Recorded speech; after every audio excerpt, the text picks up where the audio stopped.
পিঠে ব্যাগ নিয়ে হেঁটে স্কুলে যাচ্ছিল এক বালক। হঠাৎ ঝোপ থেকে বেরিয়ে ঘাড়ের ওপর ঝাঁপিয়ে পড়ল ভয়ঙ্কর চিতাবাঘ। বিষয়টি পাশে থাকা কিছু মানুষ দেখলেও এগিয়ে আসার সাহস করেননি। ঠিক সে সময় সেই দৃশ্য দেখে বালকের প্রাণ বাঁচাতে দৌড়ে আসে দুটি পথ কুকুর। এসেই ঝাঁপিয়ে পড়ে চিতাবাঘের ওপর। এক মুহূর্ত অপেক্ষা না করে বালকটিকে বাঁচাতে মরিয়া দুটি কুকুর। পরে চিতাবাঘও বালককে ছেড়ে তাদের সঙ্গে লড়াইয়ে ব্যস্ত হয়ে পড়ে। ঠিক সে সময় কয়েকজন এসে বালকটিকে উদ্ধার করে। চিতাবাঘটিও দুই কুকুরের সঙ্গে পাল্লা দিতে না পেরে পালিয়ে যায়। পরে চিতাবাঘের হাত থেকে রক্ষা পেল বালকটি।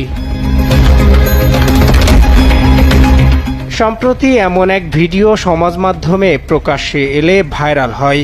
এক্স হ্যান্ডেল থেকে অঞ্জুম সমাচার নামের একটি পেজে ভিডিওটি ছাড়লেই মুহূর্তেই সৃষ্টি হয় চাঞ্চল্যের। যদিও ভিডিওটি কৃত্রিম মেধার সাহায্যে এআই দিয়ে তৈরি দাবি করে ভারতীয় সংবাদ মাধ্যম আনন্দবাজার।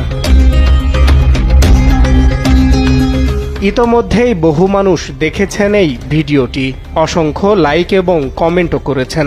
ভিডিওটি দেখে নেটাগরিকদের অনেকে যেমন বিস্ময় প্রকাশ করেন, তেমনি অনেকে আবার উদ্বেগও প্রকাশ করেন। এমনকি ভিডিওটির সত্যতা নিয়েও প্রশ্ন তুলেছেন অনেকেই। এদিকে সচেতন মহল জানান, কিছু কুচক্রী মহল ভিউ পাওয়ার জন্যই এআই দিয়ে ভুয়া ভিডিও তৈরি করে সমাজ মাধ্যমে ছড়িয়ে দিচ্ছে, যা বিভ্রান্তি সৃষ্টি করছে। অনেকেই না বুঝে তা শেয়ার করছেন, আর তা থেকেই ভাইরাল হচ্ছে। যারা এমন বিভ্রান্তি সৃষ্টি করে তাদের দ্রুত আইনের আওতায় আনা উচিত বলে মনে করেন সচেতন মহল। সজল বিশ্বাস, নিউজ ডেস্ক, দেশ টিভি।